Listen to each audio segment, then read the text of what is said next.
My parents invited me to a fancy family dinner, but made me sit at the kids' table, while my married siblings sat with the adults. I acted unbothered and slipped out quietly later. I saw 20+ missed calls and a family in full panic. What would you do if, after years of pouring your heart and soul into building a life, your own family decided, in one humiliating moment, that you were nothing more than a child? This past Thanksgiving, I found myself staring at a unicorn plate at the kids' table, and that's when I finally snapped. You know that feeling? The one where you're trying to be everything to everyone, especially your family? That was me. 20 years old, the youngest senior marketing director in my firm's history, driving my brand new Audi through the tree-lined streets of my childhood neighborhood. Every steady tick of my designer watch was a reminder of how late I was running. But honestly, it wasn't the time that made my knuckles whiten against the steering wheel. It was the looming 6-bedroom colonial, my parents' house, that always managed to make my stomach knot up like I was 16 and had missed curfew. I checked my reflection in the rearview. Designer blazer crisp, makeup flawless, hair smoothed into submission. All of it my armor. But as I pulled up, the driveway was already full. Brandon's Range Rover, Olivia's family SUV, Dad's Mercedes. So I parked on the street like a visitor, which, these days, was exactly what I felt like. For visits a year, each one more exhausting than the last. My heels clicked against the stamped concrete path to the door, the sound sharp and purposeful. I didn't knock, I never did. This whole performative dance of belonging, it has its steps. There she is. Mom's voice carried from the kitchen as I slipped inside. We were about to start without you. No hug. No direct eye contact. Just the familiar scent of roasting turkey and cranberry, and that undercurrent of disapproval that had always scented the air when I was present. Sorry, client emergency, the lie slipped out so easily. Better than admitting I'd sat in my car for 15 minutes, practicing deep breathing exercises. Always working, Dad appeared in the hallway, bourbon in hand, his eyes tracking my outfit with that familiar, almost critical appraisal. One of these days, you'll find something more important than that job. My smile stiffened, but held. Nice to see you too, Dad. I followed the sounds of conversation to the dining room, where Olivia was arranging flowers at the center of a table glittering with Mom's best china and crystal. Brandon sprawled in a chair, phone in hand, barely glancing up as I entered. Savannah. Mom's voice appearing behind me, bright and cheerful, but with an edge. Go ahead and sit at the kids' table. We've got a spot for you there. The words hit me like a physical blow. I turned slowly, certain I'd misheard. But there it was, the plastic folding table, set up in the corner of the dining room, ringed with colorful children's chairs and themed paper plates. My nieces and nephews weren't even there yet, still playing in the basement if the distant squeals were anything to go by. The kids' table? My voice emerged steady, somehow, despite the heat rising in my cheeks. Mom's expression remained perfectly pleasant, utterly unbothered. We need the space at the main table for Gregory's parents. They're joining us this year. She gestured to Olivia's in-laws, whom I'd met exactly twice. I stood there frozen. The memory of this morning's preparation washed over me, the care I took selecting this outfit, the extra time spent on my hair, the pep talk in my bathroom mirror.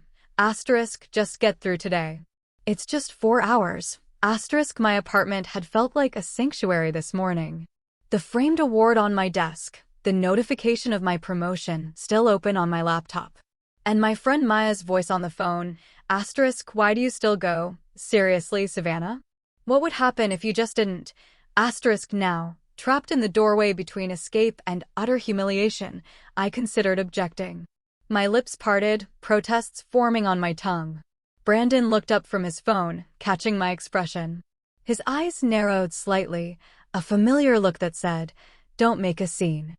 The same look he'd given me when I tried to explain my first gallery showing, when I announced my promotion, when I bought my apartment without parental financial support. Fine. The word tasted bitter. I forced my feet to move toward the children's table, acutely aware of every eye not watching me, of the deliberate conversations continuing as if this was normal. As if this wasn't a statement written in plastic and paper. I lowered myself into a chair meant for a child, knees nearly touching my chest. The edge of the table hit at an awkward height, forcing me to hunch.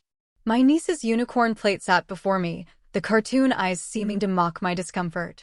The children filtered in, eyes wide with confusion at finding an adult at their designated table. My 7-year-old nephew, Ben, tilted his head. "Aunt Savannah, why are you sitting with us?" I swallowed hard. Just mixing things up. At the main table, conversation flowed without interruption. Mom leaned toward Olivia. "How's the baby sleeping these days?" "Brandon," Dad's voice carried, "tell Gregory about that promotion." Glasses clinked as my father raised his in a toast. "To family success," he said, his gaze touching everyone but me. The adults murmured in agreement, a chorus I wasn't part of. I watched them from my exile, the realization settling cold and heavy in my stomach. This table. This ridiculous, child-sized plastic throne. It was the perfect symbol for my entire life in this family. Always adjacent. Never included. Tolerated. Never celebrated. My 7-year-old niece, Lucy, bumped her juice cup, sending a purple wave across the table and directly onto my cream silk blouse. The cold seeped through immediately, grape juice bleeding into expensive fabric. "Sorry, Aunt Savannah." Her little face crumpled with genuine remorse. "It's okay, sweetie." I dabbed at the spreading stain with a paper napkin, the material disintegrating against wet silk. Something broke inside me then. Not dramatically, but with a quiet finality, like ice shifting beneath the surface of a frozen lake. I stood up, the child's chair scraping against the hardwood. I folded my paper napkin carefully, placing it beside the cartoon plate. Mom glanced over, brow furrowing. "Savannah, is something wrong with your seat?" I didn't answer.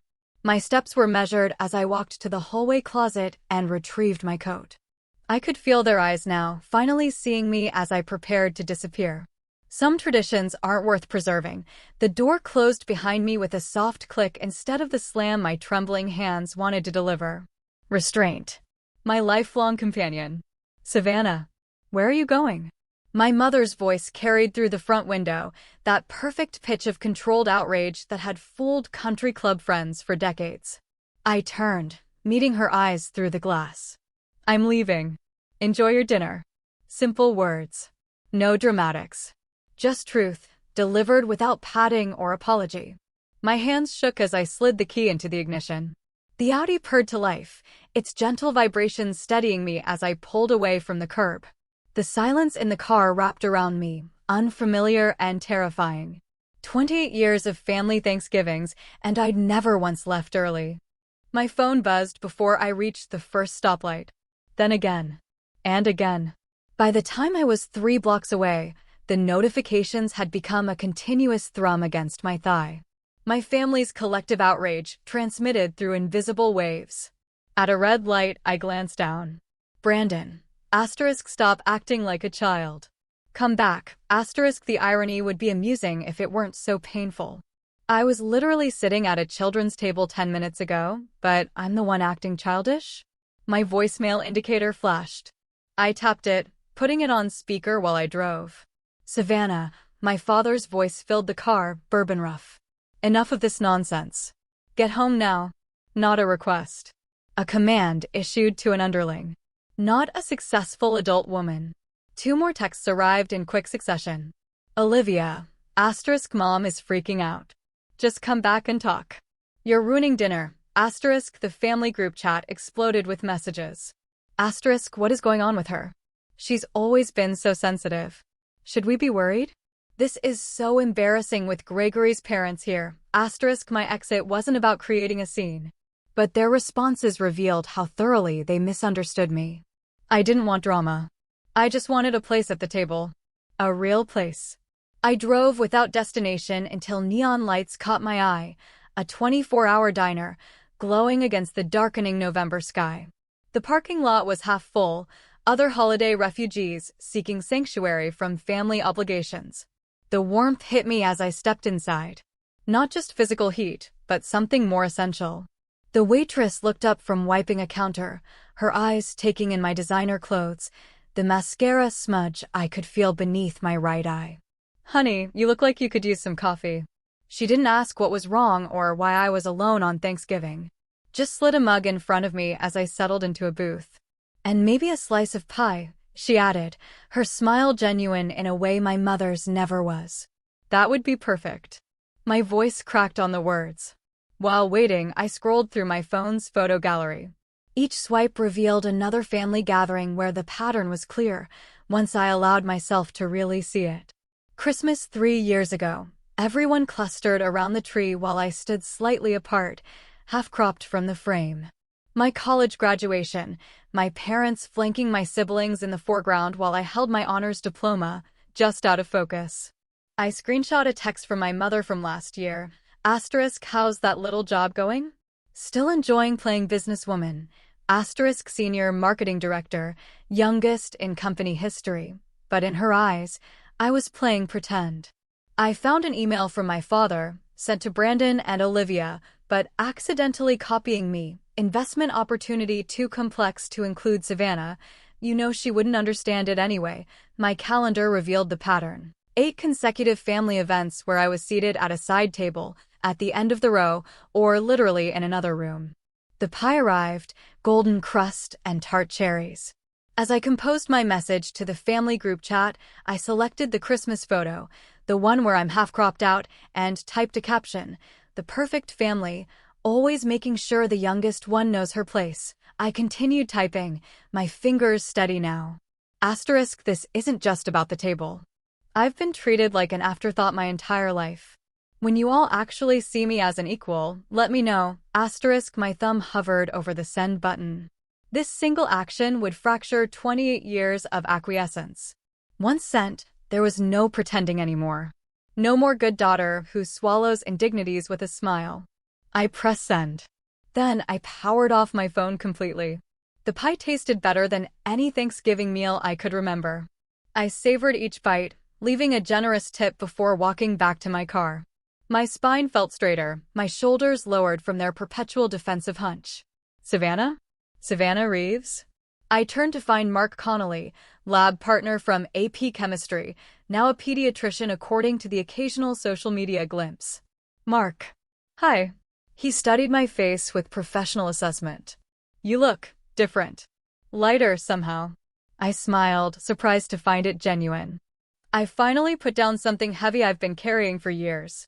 He nodded like he understood, though he couldn't possibly know what transpired today.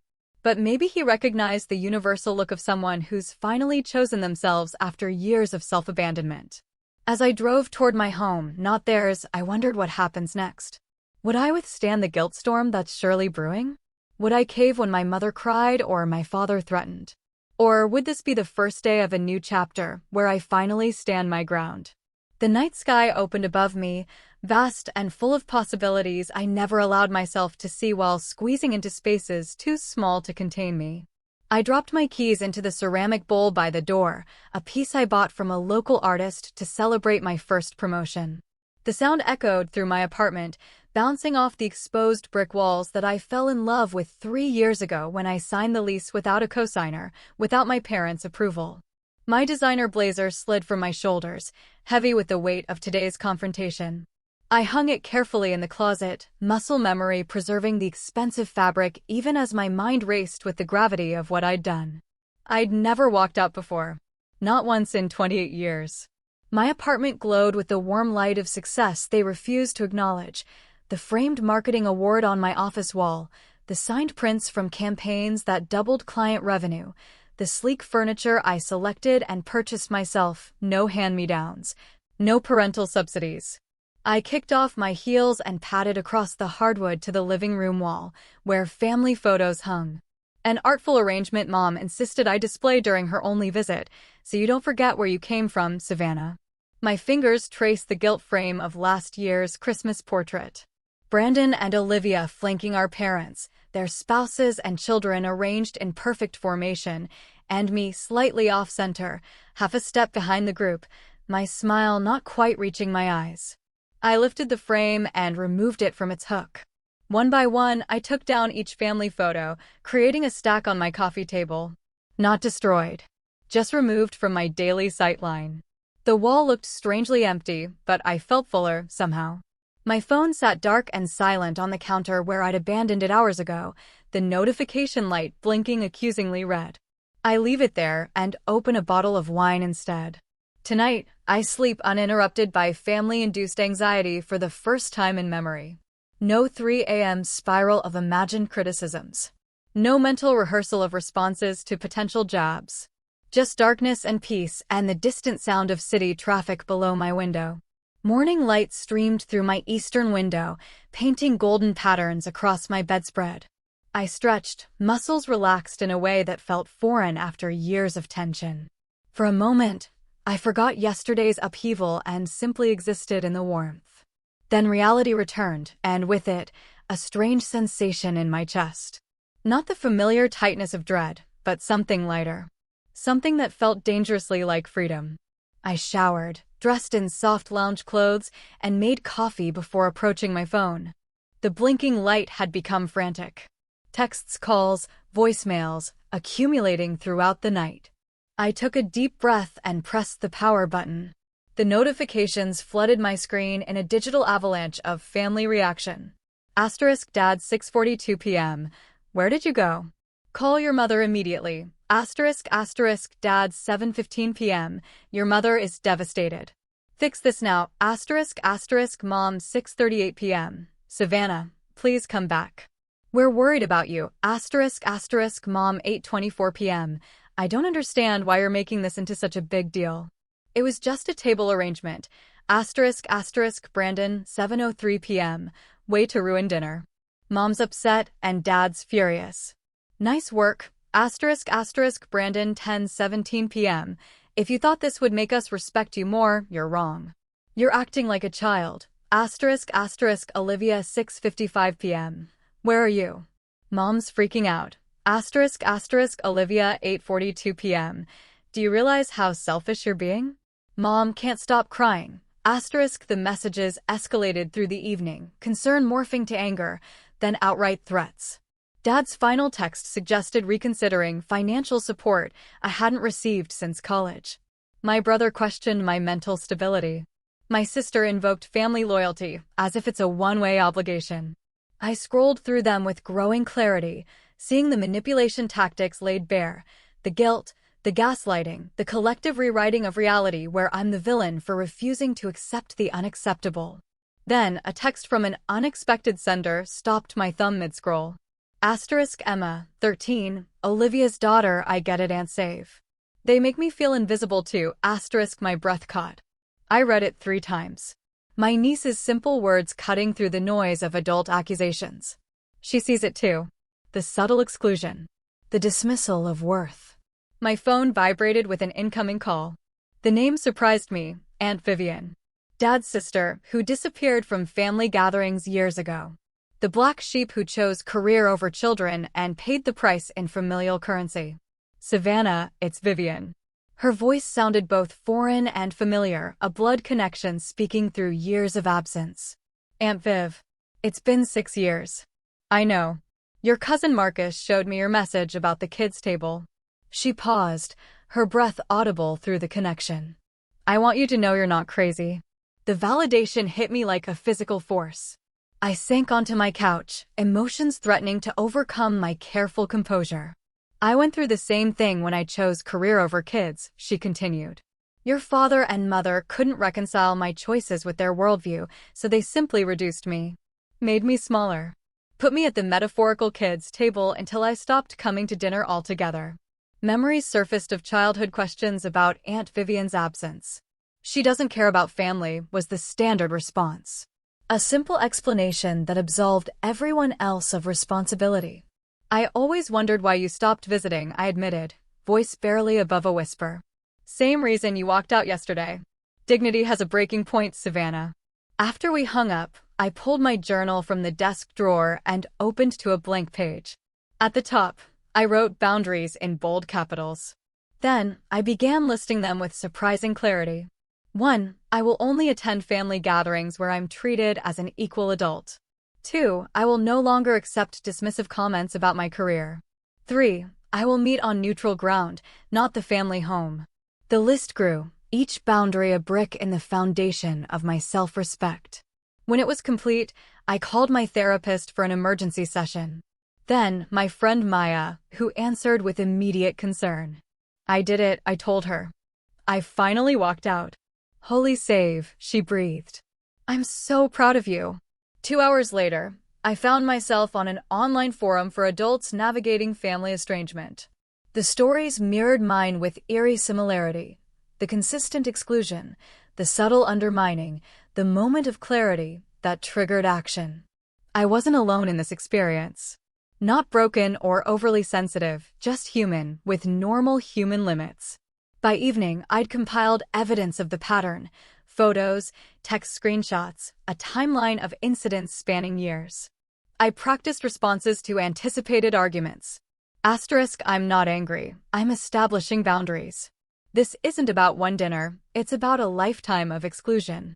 I'm not asking for special treatment, just equal treatment.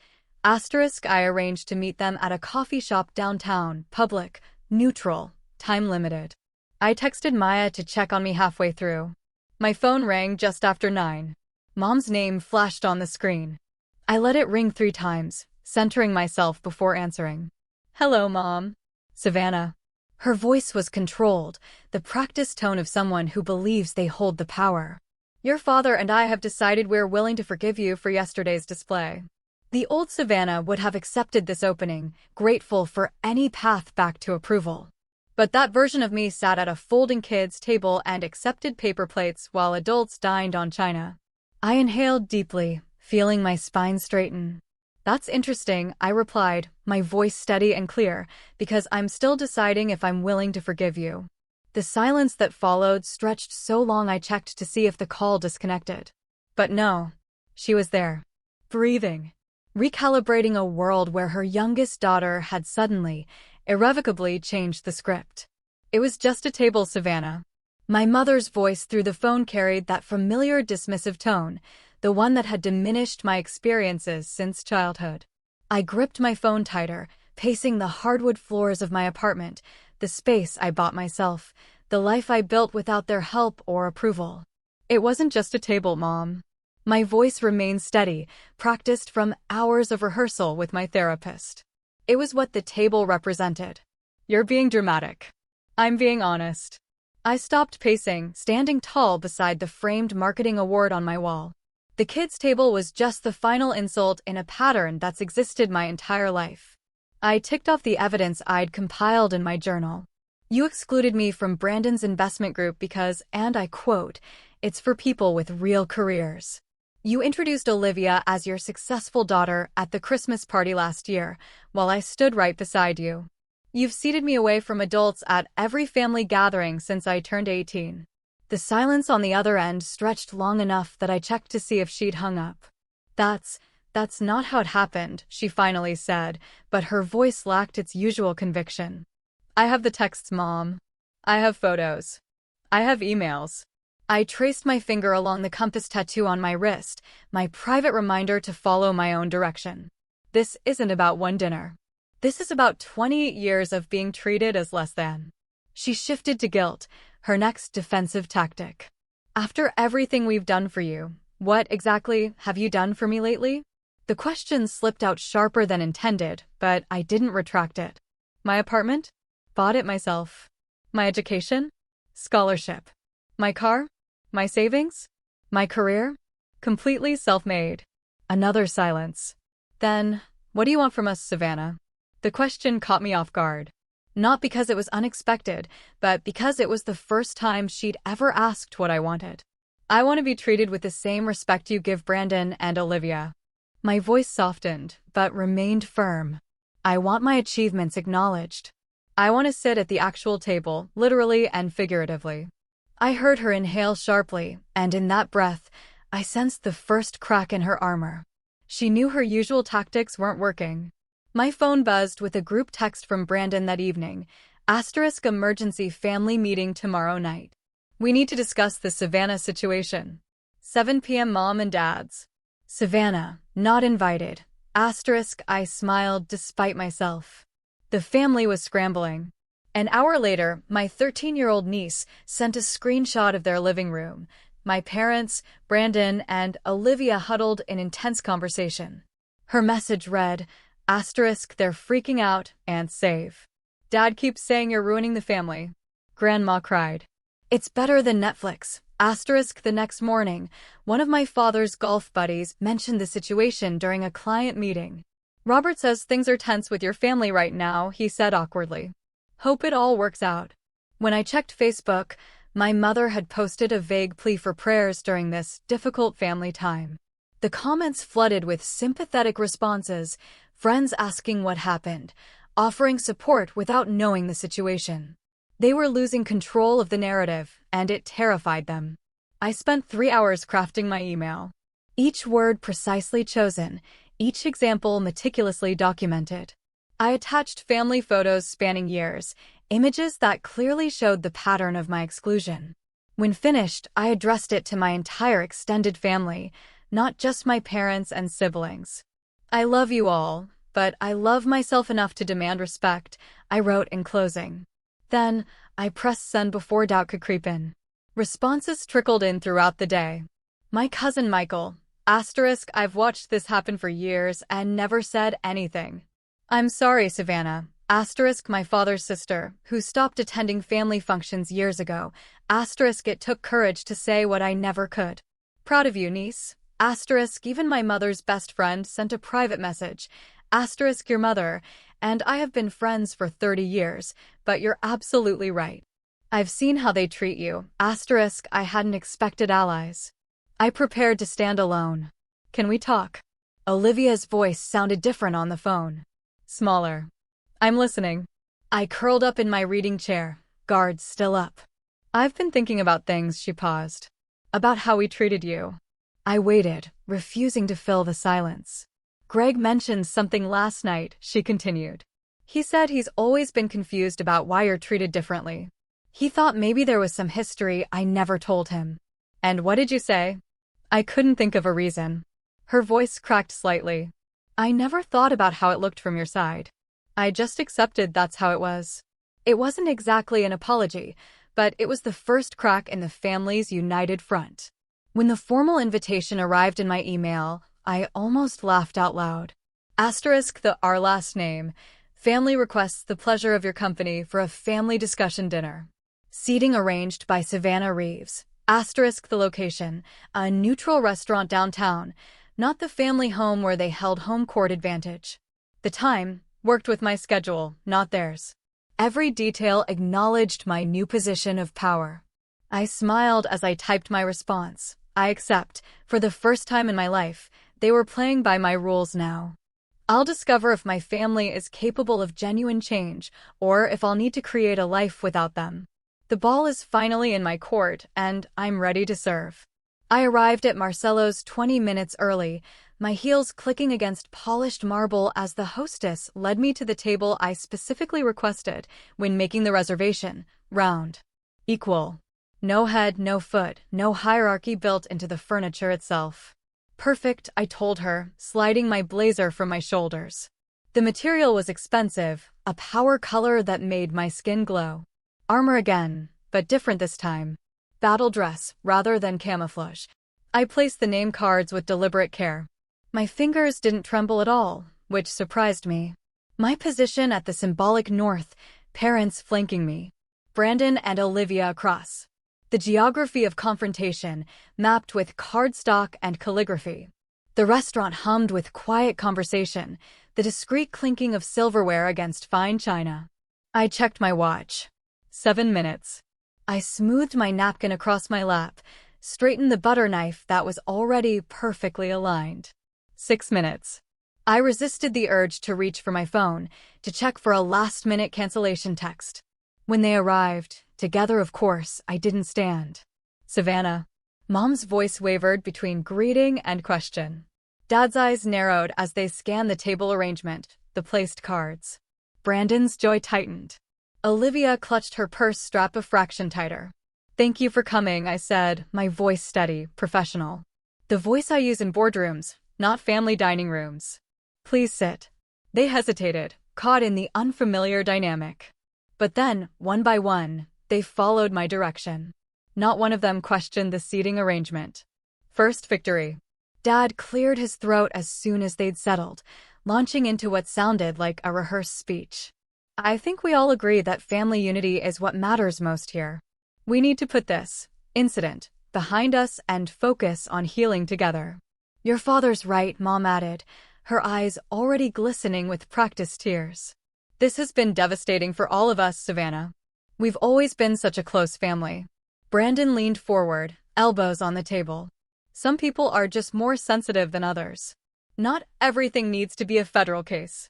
What Brandon means, Olivia jumped in, her smile tight, is that we all love you and surely we can find a middle ground without all this drama.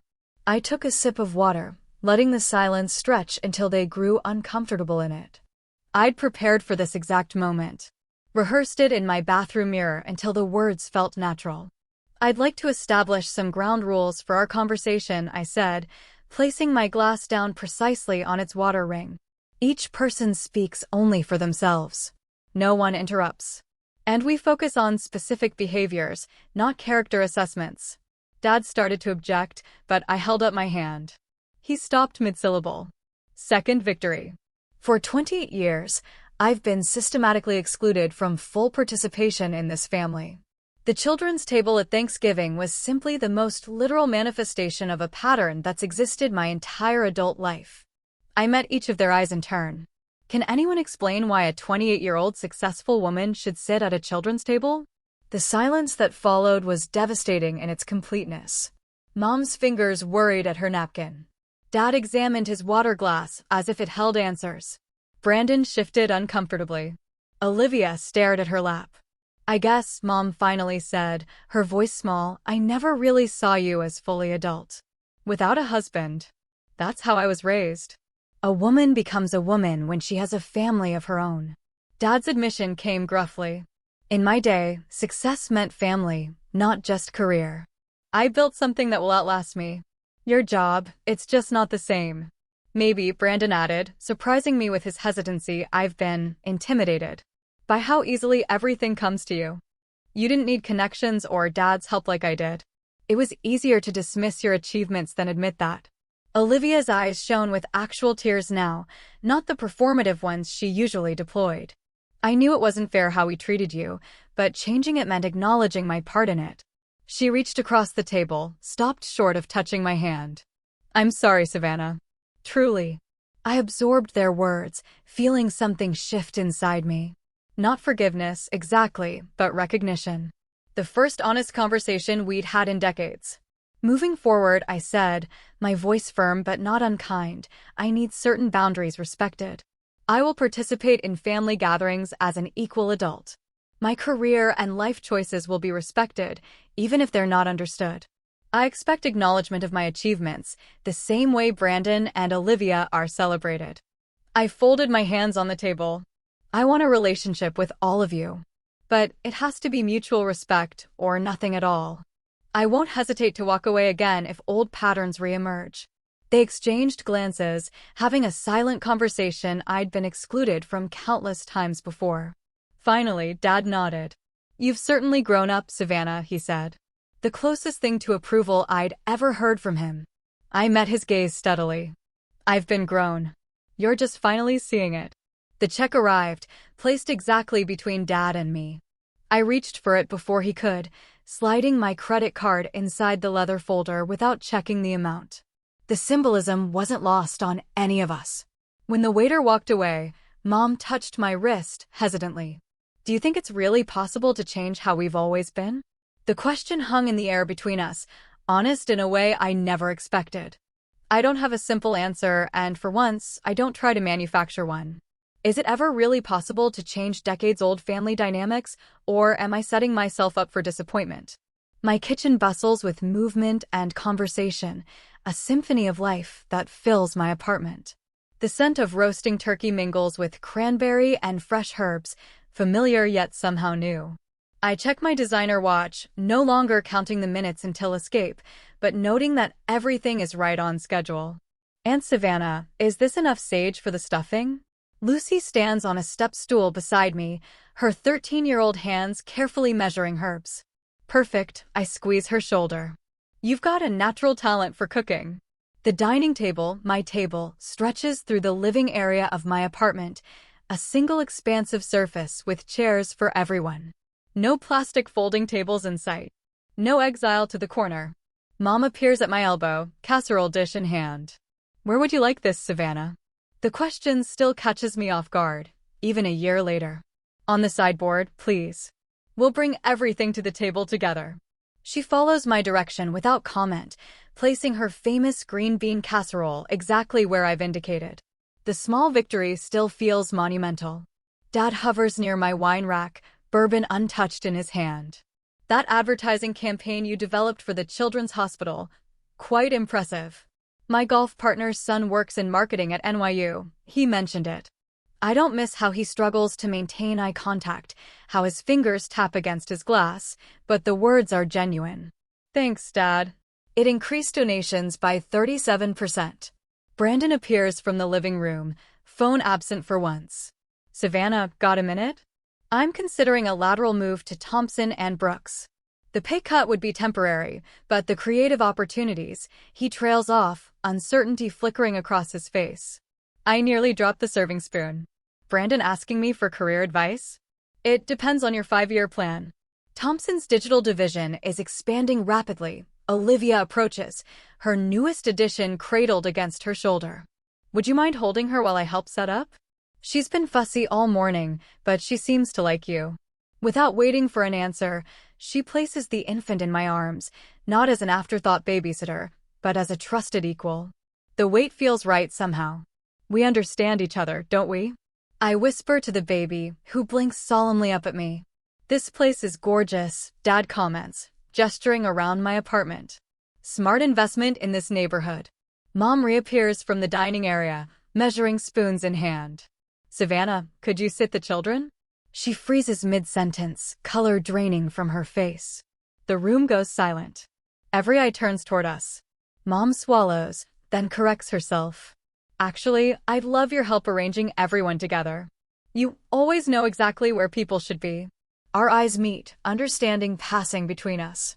Happy to, I reply, accepting both her correction and what it represents. My best friend Maya emerges from the guest bathroom, her presence alongside my family no longer strange but essential. My father's sister, absent from family gatherings for nearly a decade, chats comfortably with Olivia's in-laws near the window. I catch my niece explaining to Maya's daughter, "My aunt taught us about boundaries," her voice swelling with pride. Slipping away for a moment, I stand alone in my kitchen. Last year's humiliation at the kids' table flashes through my mind. The plastic chair, the cartoon plate, the physical manifestation of how they saw me.